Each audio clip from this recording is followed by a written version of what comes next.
خالد رضی اللہ عنہ نے انہیں اندر بلایا اور کہا کہ وہ دروازے کے باہر پھیل کر مقابلے کے لیے تیار رہیں۔ رومی فوج آ رہی ہے۔ اس کے ساتھ ہی اس دروازے کے سامنے جو دستے تھے انہیں خالد رضی اللہ عنہ تیاری کا حکم دے آئے تھے، اور یہ حکم بھی کہ دروازے کھلتے ہی طوفان کی طرح دروازے میں داخل ہو جائیں۔ دروازہ کھلتے ہی یہ دستے طوفان کی طرح دروازے میں داخل ہونے لگے۔ چاند اب اور اوپر آ گیا تھا۔ اپنے پرائی کی پہچان میں سہولت پیدا ہو گئی تھی۔ ادھر سے رومی فوج کا ایک دستہ باب مشرق کی طرف آ رہا تھا۔ یہ مسلمانوں کی طوفانی لپیٹ میں آ گیا اور ذرا سی دیر میں یہ دستہ لاشوں میں تبدیل ہو گیا۔ دمشق کی تمام تر رومی فوج فصیل کی طرف دوڑی اور جن دستوں کو جن دروازوں کی ذمہ داری سونپی گئی تھی وہ تقسیم ہو کر ان دروازوں کے سامنے چلے گئے۔ سارے شہر میں بھگدڑ مچ گئی۔ شہری پہلے ہی ڈرے ہوئے تھے، وہ بھاگ نہیں سکتے تھے، دروازے بند تھے، وہ اپنی قیمتی چیزیں ادھر ادھر چھپا رہے تھے۔ عورتوں کا یہ عالم تھا کہ چیختی چلاتی تھیں، ہمارے آدمی بے غیرت ہیں۔ عورتوں کی چیخ نما آوازیں سنائی دینے لگیں، ہمارے آدمی ہمیں مسلمانوں سے نہیں بچا سکتے، ہمارے آدمی بزدل ہیں، اپنی جانیں بچاتے پھر رہے ہیں۔ عورتوں کی اس تانہ زنی نے دمشق کے جوانوں کو گرما دیا۔ وہ تلواریں اور برچیاں لے کر نکل آئے۔ اس طرح رومی فوج کو سہارا مل گیا، لیکن خالد رضی اللہ عنہ کے دستے رومیوں پر حاوی ہو چکے تھے۔ مسلمان محاصرے سے تنگ آئے ہوئے تھے۔ وہ دمشق کو فتح کرنے کے لیے قہر اور غضب سے لڑ رہے تھے۔ تقریباً تمام مورخوں نے لکھا ہے کہ خالد رضی اللہ عنہ نے ایسا دانستہ طور پر کیا تھا یا ان کے پاس اتنا وقت نہیں تھا کہ انہوں نے دوسرے دروازوں پر جو سالار متعین کیے تھے انہیں نہ بتایا کہ آج رات وہ کیا کرنے والے ہیں۔ خالد رضی اللہ عنہ نے ابو عبیدہ تک کو اطلاع نہ دی کہ وہ بہت بڑا خطرہ مول لے رہے ہیں۔ کسی بھی تاریخ میں اس سوال کا جواب نہیں ملتا کہ خالد رضی اللہ عنہ نے ایسی غلطی کیوں کی تھی۔ ابو عبیدہ رضی اللہ عنہ وہاں سے بہت دور تھے۔ انہوں نے شہر میں شور سنا تو کہنے لگے کہ رومیوں نے کسی دروازے سے باہر جا کر اس دروازے والے مسلمان دستوں پر حملہ کیا ہے۔ رومی ایسے حملے پہلے بھی کر چکے تھے۔ دوسرے دروازوں والے مسلمان سالار بھی غلط فہمی میں رہے۔ خالد رضی اللہ عنہ شہر کے اتنے اندر الجھ گئے تھے کہ دوسرے سالاروں کو اندر نہ بلا سکے۔ انہوں نے شاید یہ بھی سوچا ہوگا کہ دوسرے سالار دروازوں کے باہر اپنے دستوں کو تیار رکھیں تاکہ رومی فوج کسی دروازے سے بھاگ نہ سکے۔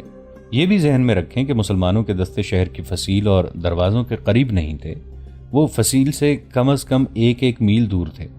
قریب ہو کر وہ تیروں کی زد میں آتے تھے، اتنی دور سے وہ شہر کے اندر کا شور اچھی طرح نہیں سن سکتے تھے۔ توما کو جب اطلاع ملی کہ مسلمان شہر میں داخل ہو گئے ہیں تو اس نے اپنے مشیروں کو بلایا۔ کون کون سے دروازے سے مسلمان اندر آئے ہیں؟ توما نے پوچھا۔ صرف ایک دروازے سے، اسے کسی نے جواب دیا، مشرقی دروازے سے، باقی سب دروازے بند ہیں۔ کیا کسی نے فصیل پر جا کر دیکھا ہے؟ توما نے پوچھا۔ کیا مسلمانوں کی باقی فوج بھی قریب آ گئی ہے؟ دیکھا ہے، اسے جواب ملا، ان کے باقی دستے جہاں پہلے تھے وہیں ہیں۔ باب جابیہ کو دیکھا ہے؟ توما نے پوچھا۔ کیا ابو عبیدہ کے دستے بھی آگے نہیں آئے؟ نہیں، اسے بتایا گیا، وہ دستے بھی آگے نہیں آئے، یہ صرف ان کے سپہ سالار خالد ابن الولید کے دستے ہیں۔ توما کے مشیر اور سالار آ گئے۔ ہم شہر کو نہیں بچا سکیں گے، توما نے ان سے کہا۔ مجھے ابھی تک کسی نے نہیں بتایا کہ مسلمانوں نے دروازہ کھول کس طرح لیا ہے، انہیں اندر سے کوئی مدد نہیں مل سکتی تھی۔ کیا فائدہ یہ سوچنے کا کہ مسلمان شہر میں کس طرح داخل ہو گئے ہیں، ایک مشیر نے کہا۔ وہ اندر آ گئے ہیں، اب یہ سوچنا ہے کہ کیا کیا جائے، اسی منصوبے پر عمل کیا جائے جو ہم نے پہلے سوچا تھا، ایک اور مشیر نے کہا۔ ابو عبیدہ کو صلح کا پیغام بھیجیں۔ اس مسئلے پر کچھ تبادلہ خیالات ہوتا رہا۔ آخر طے پایا کہ ابو عبیدہ کی طرف ایک ایلچی بھیجا جائے اور میں نے جو دستے محفوظہ میں رکھے ہوئے ہیں انہیں ادھر بھیج دیا جائے جدھر مسلمان اندر آ گئے ہیں۔ توما نے حکم دیا۔ انہیں میرا پیغام دیا جائے کہ دمشق شہر کی نہیں بلکہ سلطنت روم کی آبرو اور آن ان کے ہاتھ میں ہے، وہ جانیں قربان کر دیں اور مسلمانوں کے سالار ابن ولید کو زندہ یا مردہ میرے پاس لے آئیں۔ ہنری اسمتھ، ابو سعید، واقدی اور تبری نے لکھا ہے کہ توما ذہنی طور پر ہتھیار ڈال چکا تھا۔ وہ اپنے محفوظہ کے دستوں کو اس لیے شہر کی لڑائی میں جھونک رہا تھا کہ خالد رضی اللہ عنہ کو اپنے فریب کارانہ منصوبے کی کامیابی تک روکا جا سکے۔ اس کے یہودی اور عیسائی مشیر معمولی دماغوں کے آدمی نہیں تھے۔ رات گزرتی جا رہی تھی اور شہر کے اندر کی لڑائی بڑھتی جا رہی تھی۔ اب گلیوں میں لڑائی ہو رہی تھی۔ پلہ خالد رضی اللہ عنہ کے دستوں کا بھاری تھا۔ رومیوں کے محفوظہ کے دستوں نے خالد رضی اللہ عنہ کے لیے مشکل پیدا کر دی تھی، لیکن خالد رضی اللہ عنہ ہمت ہارنے والے نہیں تھے۔ ان کے آگے بڑھنے کی رفتار کم ہو گئی تھی۔ ادھر ابو عبیدہ رضی اللہ عنہ فجر کی نماز پڑھ چکے تو انہیں بتایا گیا کہ رومی سپہ سالار کے 2 ایلچی آئے ہیں۔ ابو عبیدہ رضی اللہ عنہ نے انہیں بلا لیا۔ کیا تمہارے سالار کے ابھی ہوش ٹھکانے نہیں آئے؟ ابو عبیدہ رضی اللہ عنہ نے ایلچیوں سے کہا۔ کہو تم کیوں آئے ہو؟ سپہ سالار توما کا پیغام لائے ہیں، ایک ایلچی نے کہا۔ جب تک ہتھیار نہیں ڈالو گے میں صلح کے لیے تیار نہیں ہو سکتا، ابو عبیدہ رضی اللہ عنہ نے کہا۔ اے عرب کے رحم دل سالار، دوسرے ایلچی نے کہا، ہم لڑائی اور خونریزی ختم کرنے آئے ہیں۔ سپہ سالار توما نے ہمیں پیغام دیا ہے کہ وہ ہتھیار ڈالنے پر رضامند ہیں۔ ہم صرف یہ چاہتے ہیں کہ ہمیں شہر سے نکل جانے دیا جائے، شہر میں لوٹ مار نہ ہو، کسی کو قتل نہ کیا جائے، ہر شہری اور فوجی اپنے ساتھ جو مال اموال لے جا سکتا ہے لے جانے کی اجازت دی جائے۔ ہم ناحق خون بہانے نہیں آئے ہیں رومیوں، ابو عبیدہ رضی اللہ عنہ نے کہا۔ خدا کی قسم، میں اپنے ان ساتھیوں کا خون تمہیں کبھی معاف نہیں کر سکتا جو تم نے بہایا ہے۔ شہنشاہ ہرقل کے داماد سپہ سالار توما نے کہا ہے کہ ہم تاوان ادا کریں گے، ایک ایلچی نے کہا۔ آپ اسے شاید جزیہ کہتے ہیں یا جو بھی کچھ کہتے ہیں، ہمارا شہنشاہ اللہ ہے، ابو عبیدہ رضی اللہ عنہ نے کہا۔ تم نے ہرقل کو اس طرح شہنشاہ کہا ہے جیسے وہ ہمارا بھی شہنشاہ ہو اور وہ ہمیں خیرات دے رہا ہو۔ ہرقل ہتھیار ڈال دے گا تو ہم بھی اس سے شہنشاہ ہی کہیں گے، ایلچی نے کہا۔ ہم اس کے نوکر ہیں اور اس کا حکم بجا لاتے ہیں، کیا آپ ہم پر اور دمشق کی عورتوں اور بچوں پر رحم نہیں کریں گے؟ اے سالار مدینہ، دوسرے ایلچی نے کہا، دمشق کے شہری تو لڑنا ہی نہیں چاہتے، وہ تو بہت پہلے سے سپہ سالار توما کو کہہ رہے تھے کہ مدینہ والوں کے ساتھ صلح کر لو۔ اگر اسلام کے متعلق ہم نے جو سنا ہے وہ درست ہے تو آپ کو زیادہ نہیں سوچنا چاہیے۔ خدا کی قسم، ابو عبیدہ رضی اللہ عنہ نے کہا، تم میرے سپہ سالار خالد بن ولید کے پاس جاتے تو وہ بھی وہی کہتا جو میں کہوں گا۔ ہمارے آگے جو جھک جاتا ہے اور ہم سے جو صلح کی بھیک مانگتا ہے اسے ہم بخش دیتے ہیں کہ اسلام کا حکم یہی ہے۔ اگر کوئی آخری دم تک لڑے اور ہم بزور شمشیر اس سے ہتھیار ڈلوائیں تو پھر ہم اسے رحم کے قابل نہیں سمجھتے۔ اس وقت خالد رضی اللہ عنہ شہر کے مشرقی حصے میں لڑ رہے تھے اور وہ رومی فوجیوں کا اور ان شہری جوانوں کا جو اپنی فوج کے دوش بدوش لڑ رہے تھے صفایا کرتے چلے جا رہے تھے۔ رومیوں کی فوج دوسرے دروازوں کے آگے بھی چلی گئی تھی۔ اس طرح یہ فوج تقسیم ہو کر کمزور ہو گئی تھی۔ اس سے خالد رضی اللہ عنہ نے بہت فائدہ اٹھایا۔ ادھر باب جابیہ کھل گیا اور ابو عبیدہ رضی اللہ عنہ اپنے دستوں کے ساتھ توما کے ایلچیوں کی رہنمائی میں شہر میں داخل ہوئے۔ توما نے 3 اور دروازے کھول کر اعلان کرا دیا کہ صلح ہو گئی ہے اور رومی دمشق سے جا رہے ہیں۔ معاہدہ ہو گیا ہے کہ لوٹ مار نہیں ہوگی، مسلمان کسی شہری کو قتل نہیں کریں گے اور کسی عورت کو مسلمان اپنے قبضے میں نہیں لیں گے۔ غروب آفتاب میں کچھ وقت ابھی باقی تھا جب ابو عبیدہ رضی اللہ عنہ شہر میں داخل ہوئے تھے۔ خود توما نے آگے بڑھ کر ابو عبیدہ رضی اللہ عنہ کا استقبال کیا۔ توما کے ساتھ اس کا ایک سالار ہربیس بھی تھا، دمشق کا بڑا پادری بھی تھا۔ اے رومیو، ابو عبیدہ رضی اللہ عنہ نے توما اور ہربیس سے کہا، تم خوش قسمت ہو کہ تم نے خود ہی شہر ہمارے حوالے کر دیا ہے۔ اس سے تم نے اپنے آپ کو، اپنی فوج اور شہریوں کو بہت بڑی ذلت سے بچا لیا ہے اور تم نے اپنے مال اور اموال کو بھی بچا لیا ہے۔ اور یہ شور کیسا ہے؟ کیا کہیں لڑائی ہو رہی ہے؟ لوگ صلح کی خوشی میں شور و غل مچا رہے ہیں۔ توما نے جھوٹ بولا، وہ دیکھیں میری فوج دیوار کے ساتھ کھڑی ہے، سب کے ہتھیار زمین پر پڑے ہیں۔ اس وقت خالد رضی اللہ عنہ شہر کے اس حصے پر غالب آ چکے تھے جس میں رومی فوج کے 2-3 دستوں نے ان کا مقابلہ کیا تھا۔ اب خالد رضی اللہ عنہ بچ بچ کر آگے بڑھ رہے تھے۔ وہ حیران تھے کہ شہر کی باقی فوج ان کے مقابلے کے لیے کیوں نہیں آ رہی۔ اسے خالد رضی اللہ عنہ پھندا سمجھ رہے تھے۔ اسی خطرے کے پیش نظر وہ محتاط ہو کے آگے بڑھ رہے تھے۔ باہر سے ان کا رابطہ ٹوٹ گیا تھا۔ انہیں ایسی توقع نہیں تھی کہ دروازے کھل جائیں گے اور ان کی باقی فوج بھی اندر آ جائے گی۔ خالد رضی اللہ عنہ اپنے آپ کو بڑی ہی خطرناک صورتحال میں پھنسا ہوا محسوس کر رہے تھے۔ دمشق کے وسطی حصے میں شہر کا بڑا گرجا تھا جو کلیسائے مریم کہلاتا تھا۔ ابو عبیدہ رضی اللہ عنہ کو وہاں لے جایا جا رہا تھا۔ وہ گرجی کے قریب پہنچے ہی تھے کہ خالد رضی اللہ عنہ اپنے محافظوں کے ساتھ ادھر آ نکلے۔ انہوں نے ابو عبیدہ رضی اللہ عنہ کو ایسے پرامن انداز سے توما وغیرہ کے ساتھ دیکھا کہ ان کی تلواریں نیاموں میں تھیں تو خالد بن ولید رضی اللہ عنہ پریشان ہو گئے۔ ابو عبیدہ رضی اللہ عنہ نے خالد رضی اللہ عنہ اور ان کے محافظوں کو دیکھا۔ خالد رضی اللہ عنہ کے ہاتھ میں تلوار اور ڈھال تھی۔ تلوار خون سے لال تھی، دستے تک خون گیا ہوا تھا۔ خالد رضی اللہ عنہ پسینے میں نہائے ہوئے تھے اور ان کے کپڑوں پر خون کے بے شمار چھینٹے اور دبے تھے۔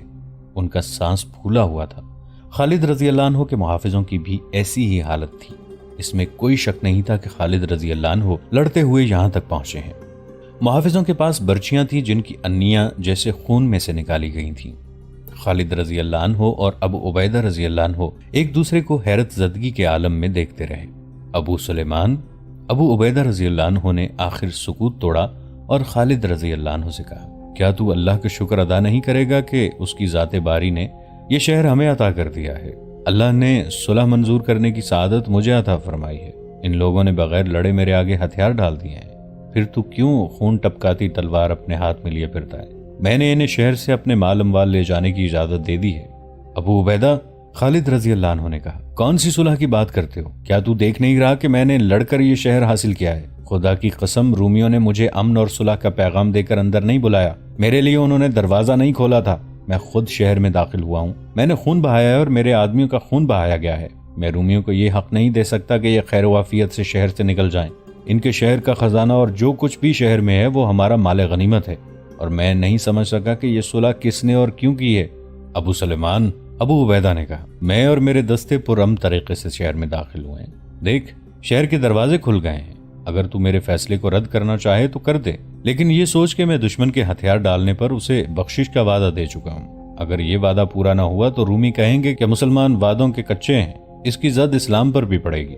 خالد رضی اللہ عنہ کی حالت یہ تھی کہ غصے سے ان کے ہونٹ کانپ رہے تھے، وہ برداشت نہیں کر سکتے تھے کہ سالار اعلیٰ وہ ہوں اور صلح کے معاہدے کوئی اور کرتا پھرے۔ ابو عبیدہ رضی اللہ عنہ اپنی بات پر اس طرح اڑے ہوئے تھے کہ انہیں پرواہ ہی نہیں تھی کہ خالد رضی اللہ عنہ خلیفہ کی طرف سے سالار اعلیٰ مقرر کیے گئے ہیں۔ توما، اس کا نائب سالار، حربیس، پادری اور مشیر وغیرہ الگ کھڑے تماشا دیکھ رہے تھے، انہیں اپنی چال کامیاب ہوتی نظر آ رہی تھی، بلکہ چال ضرورت سے زیادہ کامیاب ہو رہی تھی۔ وہ اس طرح کہ مسلمانوں کا سپہ سالار اور اس کا قائم مقام سالار آپس میں لڑنے پر آ گئے تھے۔ ابو عبیدہ کی جگہ کوئی اور سالار ہوتا تو خالد رضی اللہ عنہ اسے سالاری سے معزول کر کے سپاہی بنا دیتے یا اسے واپس مدینہ بھیج دیتے، لیکن وہ ابو عبیدہ رضی اللہ عنہ تھے جنہیں رسول اکرم صلی اللہ علیہ وآلہ وسلم نے امین الامت کا خطاب دیا تھا۔ انہیں الاثرم بھی کہتے تھے کیونکہ ان کے سامنے کے دانت احد کی جنگ میں شہید ہوئے تھے۔ مشہور مورخ ابن قتیبہ اور واقدی نے لکھا ہے کہ رسول اللہ صلی اللہ علیہ وآلہ وسلم کو ابو عبیدہ رضی اللہ عنہ سے خاص محبت تھی۔ یہ بھی لکھا گیا ہے کہ ابو عبیدہ رضی اللہ عنہ بغیر دانتوں کے دانتوں والوں سے زیادہ خوبرو لگتے تھے، ان کا زہد اور تقوی ضرب المثل تھا۔ خلیفۃ المسلمین ابو بکر رضی اللہ عنہ ان کا بہت احترام کرتے تھے اور مجاہدین ان کے اشارے پر جانیں قربان کرنے کو تیار رہتے تھے۔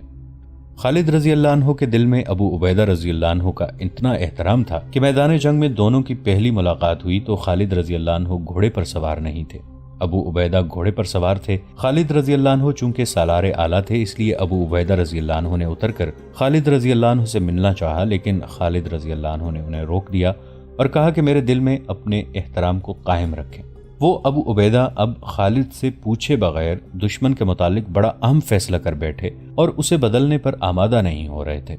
ابو عبیدہ رضی اللہ عنہ عشرہ مبشرہ میں سے بھی تھے۔ ابو عبیدہ رضی اللہ عنہ کی تمام خوبیوں اور اسلامی معاشرے میں ان کی قدر و منزلت کو تسلیم کرتے ہوئے اس دور کے وقائع نگار اور مورخ لکھتے ہیں کہ جنگی امور کی جو سوجھ بوجھ خالد رضی اللہ عنہ میں تھی وہ ابو عبیدہ رضی اللہ عنہ میں نہیں تھی۔ وہ باریکیوں کو نہیں سمجھتے تھے، البتہ حرب و ضرب میں مہارت رکھتے تھے۔ میں تجھے امیر مانتا ہوں ابو سلیمان، ابو عبیدہ رضی اللہ عنہ نے کہا، لیکن یہ سوچ کہ میں اپنے دستوں کے ساتھ پرامن طریقے سے شہر میں لایا گیا ہوں۔